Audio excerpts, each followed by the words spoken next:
انہوں نے گرتی ہوئی صحت کے ساتھ اپنے پاکستان کے لیے جدوجہد جاری رکھی، اور یہ ہوا کہ 47 میں پاکستان واضح وجود میں آ گیا۔ اللہ پاک کا یہ خاص کرم ہے اور شکر الحمدللہ کہ یہ اللہ پاک کی اگر رضامندی اس میں نہ ہوتی اور محمد صلی اللہ علیہ وسلم کا وسیلہ نہ ہوتا تو میں نہیں سمجھتی کہ کبھی پاکستان وجود میں آتا، کیونکہ قائد اعظم جو ہیں وہ فائٹ کر رہے تھے اپنی ایمانی قوت کے ساتھ، اللہ پہ مکمل ٹرسٹ کر کے، نبی پاک صلی اللہ علیہ وسلم کی سیرت کو اپنے اوپر امپلیمنٹیشن کر کے وہ اس جدوجہد میں چل رہے تھے۔ ایک عیار ہندو جو کہ انتہائی عیار تھا، منہ میں رام بغل میں چھری، اور اسی طرح انتہائی سمارٹ اور کلیور انگریز، یہ دو قومیں تھیں جن کے ساتھ قائد اعظم لڑ رہے تھے۔ کس طاقت کے ساتھ؟ اللہ پاک کی طاقت کے ساتھ، محمد صلی اللہ علیہ وسلم کے اسوائے حسنہ کے ساتھ۔ تو یہی وجہ ہے کہ ہمارا پاکستان اللہ کی خاص مشیت عزیزی کا انعام ہے۔ اللہ نے خاص طور پہ یہ مسلمانوں پہ انعام دیا، کیونکہ اس ٹائم میں مسلمانوں نے یہ عہد کیا قائد اعظم کی قیادت میں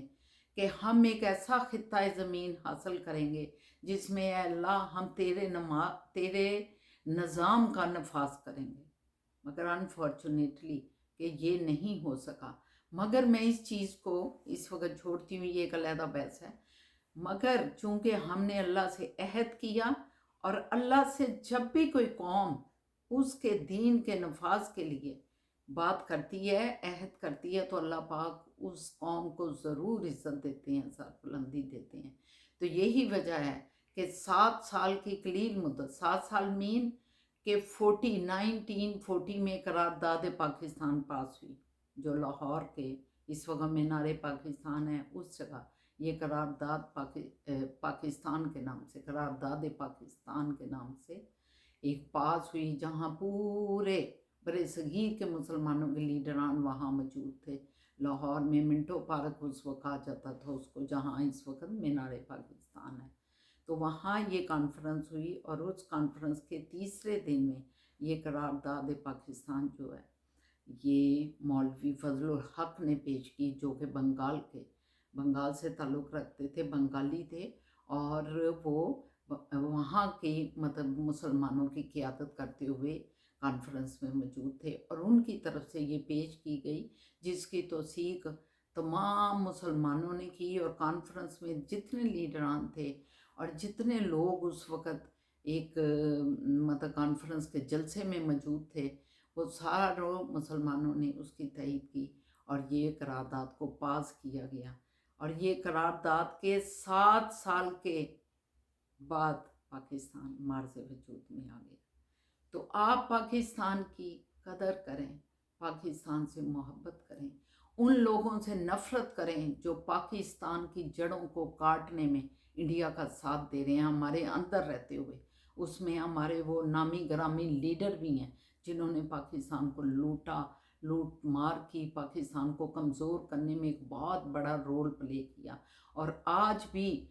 وہ اپنے جو ہاتھ دشمن کے ہاتھ میں دیے ہوئے پاکستان کے خلاف بات کر رہے ہیں۔ جب وہ یہ کہتے ہیں، جب مودی کوئی بات کرتا ہے تو مودی کی تائید کرنے کے ساتھ ساتھ وہ یہ بات کرتے ہیں کہ آج ہمارا بیانیہ جیت گیا۔ اس کا کیا مطلب ہے؟ کہ اس کا مطلب ہے مودی کا بیانیہ ان کا بیانیہ تھا، اور جو مودی بول رہا ہے وہ ان کا بیانیہ تھا، تو اس لیے وہ کہہ رہے ہیں کہ آج ہمارا بیانیہ جیت گیا۔ اس کا مطلب ہے کہ وہ پاکستان کے خلاف، پاکستان کی جڑیں کھوکھلی کر رہے ہیں، ہماری آرمی کے خلاف بات کر رہے ہیں۔ تو میں آپ سے سب اہل وطن سے یہی کہنا چاہتی ہوں کہ اس جشن کو اس طرح منائیں کہ جو ہمارے اندر بیٹھے ہوئے دشمن ہیں ان کی نیندیں بھی اٹھ جائیں، اور اپنے ان اداروں کو، ہاتھوں کو مضبوط کریں جو پاکستان کی بقا، پاکستان کی سلامتی اور پاکستان کی حفاظت کے امین ہیں، ذمہ دار ہیں۔ تو آپ پاکستان کی ان قربانیوں کو بھی مت بھولیے گا اس ٹائم میں جب آپ جشن منا رہے ہوتے ہیں، کہ جب ادھر سے لوگ ہجرت کر کے آ رہے تھے تو لاشوں کی جب ٹرینیں آ رہی تھیں یہاں بھری ہوئی لاہور میں، ان قربانیوں کو بھی مت بھولیے گا۔ اس سرزمین میں ہمارے ان شہداء کا پاکستان کے شہداء کا خون شامل ہے۔ تو یہ مقدس سرزمین ہے، اس کی حفاظت کرنا ہم سب پہ فرض ہے۔ اس کا جشن منائیں، اس کی آزادی کے جشن منائیں، سب پارٹیاں کریں ایک دوسرے سے، اللہ کا شکر ادا کریں، اس کے آگے سربسجود ہو کے اس کا شکر ادا کریں گے۔ اللہ تیرا شکر کہ تو نے ہمیں آزادی جیسی نعمت دی، اور اے اللہ پاک جو ہمارے اندر ہمارے اس وطن کے دشمن ہیں ان کو نیست و نابود کر، اور اے اللہ پاک جو ہم نے تیرا عہد کیا تھا کہ ہم اس ملک میں، اس خطہ زمین میں جو ہمیں تو عطا کرے گا اس میں تیرے نظام کا نفاذ کریں گے، نبی پاک صلی اللہ علیہ وسلم کی سیرت کا نفاذ کریں گے، ان کے اسوہ حسنہ کا ہم جو ہے نفاذ کریں گے۔ تو اس عہد کو پورا کرنے کی ہم سب کو توفیق عطا کر۔ اے اللہ پاک تو ہمیں وہ لیڈرشپ عطا کر جو اس وطن کی سرحدوں کی محافظ ہو، اس وطن کے نظام کی حفاظت کرے، اور اس وطن میں اسلامی نفاذ، وہ نظام جو تیرا ہے، جو قرآنی نظام ہے،